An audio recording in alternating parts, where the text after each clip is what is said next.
nhớ rong ít trọng phong gì sẽ đời nó nằm kiện trà vườn của anh và ạt thả.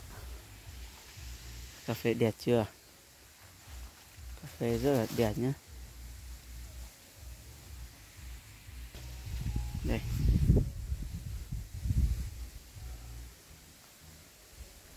Thì kiện trà. Cà phê chỉ có đẹp như thế này nhé. Chứ nó không có hầm nữa. Đây. Nên từ sát đây mà tua pe để lũ vườn nó rồi. Lũ vườn nào mà giờ để mà đảm bảo lái ít bộ bê xin nữa. Là làm một tập lại để mổ ra nhọn tù nó thôi.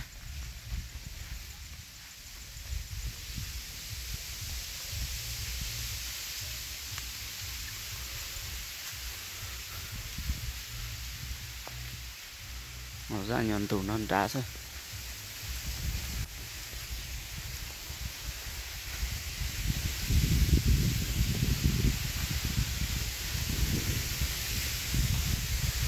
Trong thực kia luôn.